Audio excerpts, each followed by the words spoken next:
Good morning students. चलिए तो आज जो है कुछ काम का किया जाए। पेज नंबर 94 आज हम करने वाले हैं फिगर इट आउट।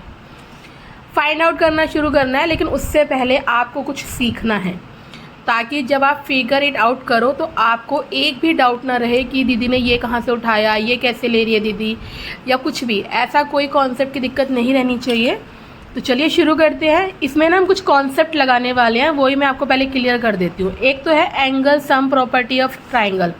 हमने याद है हमने 6th क्लास में सीखा था कि जो ट्राइंगल होते हैं उसके तीनों सम कितने के होते हैं, 180 के होते हैं। तो यानी angle 1 plus angle 2 plus angle 3 कितने के होंगे, 180 के होंगे। एक तो ये वाला कॉन्सेप्ट आपको बहुत काम आने वाला है। दूसरा है आइसोसेलेस ट्राइंगल के जो बेस एंगल होते हैं opposite to equal sides of triangle are equal. अब ये क्या कह रहा है, वो कह रहा है अगर एक आपके पास आइसोसेलेस ट्राइंगल है, याद आ रहा है आइसोसेलेस ट्राइंगल जिसकी ये वाली साइड इक्वल होती है, तो वो कहती है अगर किसी ट्राइंगल के ये साइड्स इक्वल है तो इसके ये वाला बेस जो एंगल होते हैं, ये दोनों बेस एंगल है, इसके वाला अपोजिट ये और इसके वाला अपोजिट ये भी क्या होते हैं, इक्वल होते हैं। यानी ये और ये दोनों इक्वल होंगे। अगर ये 30 है तो इधर वाला भी क्या होगा, 30 ही होगा। दूसरा जो कॉन्सेप्ट हमने सीखा था, हमने रेक्टेंगल प्रॉपर्टीज़ करी थी ना। जिन बच्चों ने नहीं देखी है वो जाके मेरे चैनल पे देख सकते हैं। तो ये जो रेक्टेंगल प्रॉपर्टीज़ होती हैं आपकी ये सारी 90 की होती हैं। ये सारे एंगल 90 के होते हैं, ये याद रखना है, ठीक है। और एक वर्टिकली अपोजिट एंगल कौन से होते हैं, अगर दो लाइन ऐसे डायगोनल समझ लो, अगर को दो लाइन ऐसे इंटरसेक्ट करती हैं किसी पॉइंट पर, तो ये वाला इसके इक्वल होता है और ये वाला इसके इक्वल होता है। ये मैंने रिपीट कर दी है। देखो 4 प्रॉपर्टीज़ आपके दिमाग में रखनी है। एक है angle sum property of triangle, यानी जो ट्राइंगल होता है उसके सारे एंगल 180 के होते हैं। दूसरी जो प्रॉपर्टी आपको याद रखनी है कि अगर किसी ट्राइंगल की दो साइड्स इक्वल हैं तो उसके बेस एंगल जो होते हैं वो इक्वल होते हैं। तीसरा हमें याद रखना है कि रेक्टेंगल के सारे एंगल 90 के होते हैं। और वर्टिकली अपोजिट एंगल कौन से होते हैं, अगर दो लाइन एक दूसरे को इंटरसेक्ट करती हैं तो उसके जो अपोजिट एंगल होते हैं वो सारे इक्वल होते हैं। ये सारे कॉन्सेप्ट आपके फिगर इट आउट में कहीं ना कहीं काम आने वाले हैं। तो देखो मैं थोड़ा सा रोक लेती हूँ बीच में, ध्यान से इन्हें देख लो, लिख लो, चाहो तो स्क्रीनशॉट भी ले सकते हो, ठीक है, ताकि आपको ना जब मैं क्वेश्चन कराऊँ तो दिक्कत ना आए। चलिए पहला क्वेश्चन करते हैं हम। यह आपके फिगर आउट पेज नंबर 94 का क्वेश्चन नंबर 1 है। 1 का फर्स्ट पार्ट है, ठीक है। देखो ये फिगर दे रखी है, आपको क्या दे रखा है, इन फिगर पहले लिख लेते हैं क्या क्या हमें दिया है। इन फिगर हमें क्या क्या दे रखा है, हमें दिया है ABCD इज रेक्टेंगल। एक तो ये लिखना पड़ेगा आपको कि आपको क्या क्या दे रखा है। दूसरा क्या दिया है, मैं इस पॉइंट को खुद ही नाम दे देती हूँ O। दूसरा क्या दिया है आपको, OAB, याद आ रहा है, ऐसे करके एंगल का साइन बनाओ। A बीच में चाहिए तो A के लेफ्ट में क्या है O, ये क्या है A और ये क्या है B। अच्छा एक चीज़ और, अगर O ये सब अगर बड़े हैं तो आप बड़े ही लिखोगे, अगर ये छोटे ABCD में लिखे हैं तो ये छोटे ABCD में लिखोगे।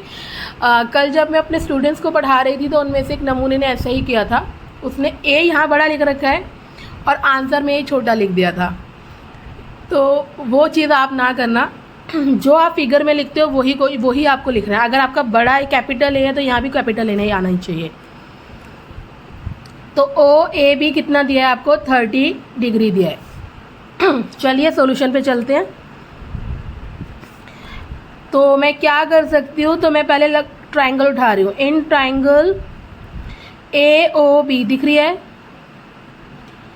AOB में एंगल OA जो साइड है वो किसके इक्वल है, OB के इक्वल है। सो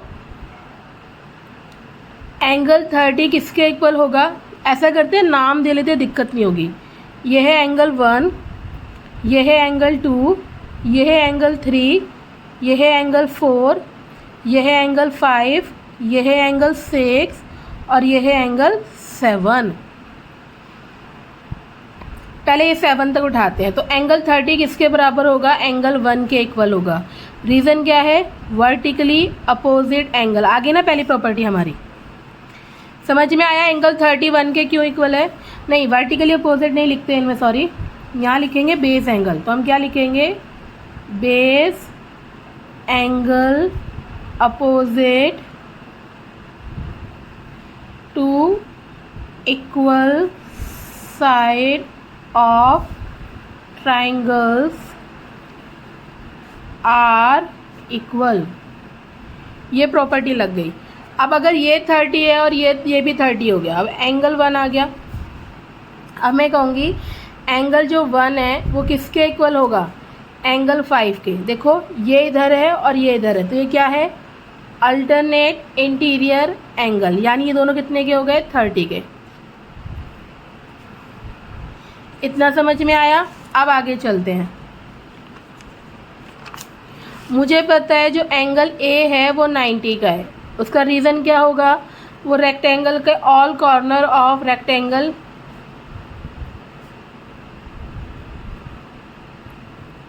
कितने के होते हैं? 90 के होते हैं। एंगल ए 90 का, और एंगल ए किससे मिलकर बना है? तो ध्यान से देखो फिगर में, एंगल ए किससे मिलकर बना है? एंगल 7 + 30। तो मैं कहूँगी एंगल ए किसके इक्वल है? तो एंगल 30 + एंगल 7। ये 90 है एंगल ए, ये हमारा 30 दे रखा है, एंगल 7 हम निकाल रहे हैं। तो 90 में से जब मैं 30 माइनस करूँगी तो मुझे एंगल 7 भी मिल गया, है ना? अब हमारे पास एंगल 7 कितना है? तो हमारे पास एंगल 7 है 60। और हमें पता है अगर एंगल 7 60 है तो उसके अपोजिट कौन सा है? एंगल 3। तो एंगल 3 और 7 भी दोनों कितने के होंगे? 60 के होंगे, है ना? अगर एंगल 3 60 है और एंगल 2 भी फिर क्या होगा? 60 होगा।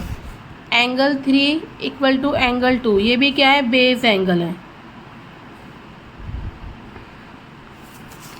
देखो फिर एंगल 2 और 6 भी क्या होंगे? अल्टरनेट इंटीरियर एंगल होंगे। और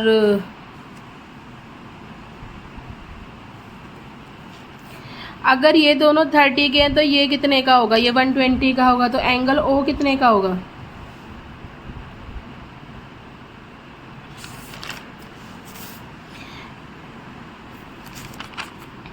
कौन सा? A O B. तो मैं कहूँगी angle A O B equal होगा डी ओ सी के, और दोनों 120 के होंगे, ठीक है? तो ये क्या है? हमारा वर्टिकली अपोजिट एंगल्स हैं। ऐसे ही एंगल सी ओ बी और डी ओ ए, सी ओ बी और डी ओ ए, ये दोनों कितने के होंगे? तो ये 60 के होंगे। ये भी क्या है? वर्टिकली अपोजिट एंगल्स हैं। समझ में आ रहा है?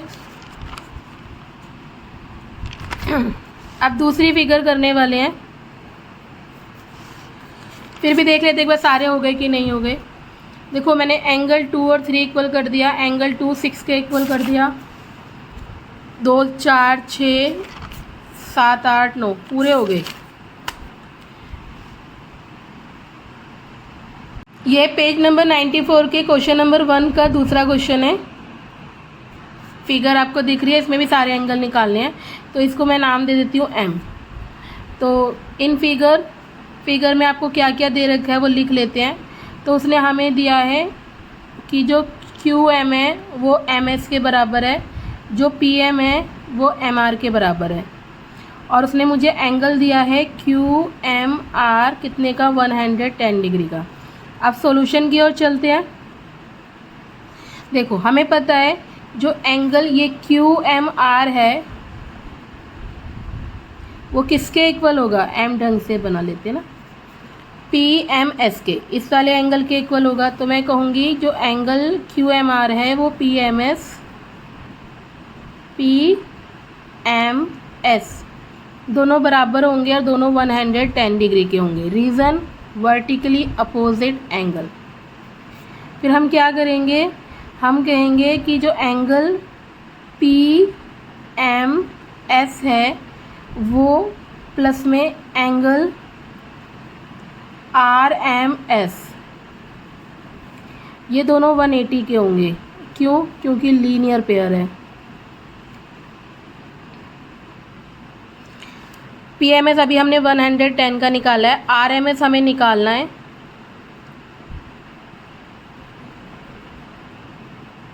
तो एंगल आर एम एस बराबर हो जाएगा 180 डिग्री माइनस 110 डिग्री, तो इक्वल टू 70 डिग्री।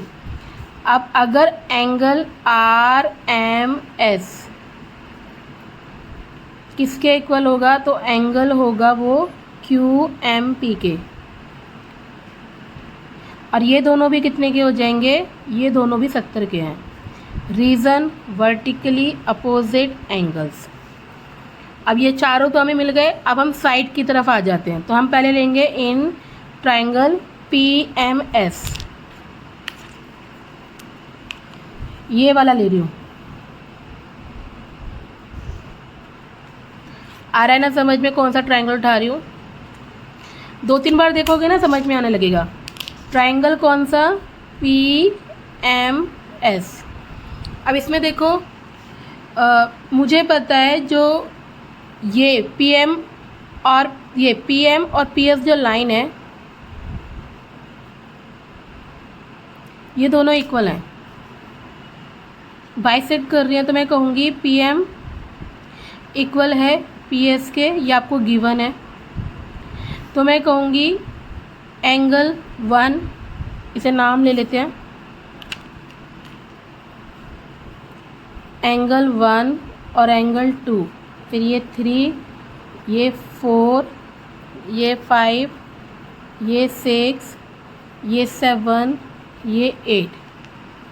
तो मैं कहूँगी एंगल 1 किसके इक्वल है? एंगल 2 के। और ये क्या है? तो ये बेस एंगल वाली प्रॉपर्टी है जो मैंने आपको शुरुआत में समझाई है, बेस एंगल प्रॉपर्टी। पूरा लिख लेना उसे यहाँ पे, ठीक है ना। तो हमें पता है angle 1 plus angle 2 angle P M S सारे मिला के 180 के होंगे। अब एंगल 1 को x मान लो, एंगल 2 को भी x मान लो, और पी एम एस को 110 मान लो, इक्वल टू 180 डिग्री। तो ये आएगा 2x प्लस में 110 इक्वल टू 180 डिग्री। 2x यहाँ रह जाएगा, 180 में से माइनस हो जाएगा 110 डिग्री। तो आपकी 2x कितना आ जाएगा? 70 डिग्री। और x कितना आना है? तो 70 को डिवाइड करोगे जब 2 से, तो आपका आंसर आएगा 35 डिग्री। यानी एंगल 1 और एंगल 2 दोनों बराबर हैं और कितने के हैं? 35 डिग्री के हैं। इतना समझ में आ गया। अब हमारे पास एंगल 1 भी है और एंगल 2 भी है। तो 2 किसके इक्वल होगा? 6 के, और 1 किसके इक्वल होगा? 5 के। तो एंगल 2 किसके बराबर है? एंगल 6 के। एंगल 1 किसके बराबर है? एंगल 5 के। और रीज़न क्या लिखेंगे? Alternate interior angle. और ये सारे कितने के होंगे? 35 के, है ना। अब देखो, अब हमारे रह गए कौन से रह गए? 3, 7, 8, 4 रह गए। तो 3, 7 और 8, 4 के लिए हम क्या करेंगे? हम लेंगे एंगल P। एंगल P बराबर है एंगल 1, नहीं एंगल 2 था शायद, नहीं एंगल 1 प्लस एंगल 8। P कितने का आता है? 90 का। और एंगल 1 कितने का निकाला हमने अभी? 35 का। अब हमें क्या चाहिए? एंगल 8 चाहिए। रीज़न क्या लिखेंगे? All angles of rectangles 90। तो 90 में से जब हम 35 माइनस करेंगे बेटा, तो हमें मिलेगा एंगल 8। और वो कितने का मिल गया हमें? 55 का मिल गया। माइनस कर लेना जिन्हें नहीं आता है, मैं सिखा देती हूँ एक बार। यह आपका 10 बना, 10 में से 5 गए 5, ये बचा 8, 8 में से 3 गए 5। आया समझ में? अब हमें पता है एंगल 8 किसके बराबर है? तो एंगल 8 बराबर है 4 के, और 3 बराबर होगा 7 के। और ये दोनों कितने के होंगे 55 के। और रीज़न क्या होगा, alternate interior angle. I hope समझ में आया होगा। फिर भी कोई डाउट्स रह जाए तो आप मुझे कमेंट कर सकते हैं। और अगर आपको मेरी वीडियो समझ में आ रही हो तो लाइक शेयर एंड कमेंट ज़रूर करना।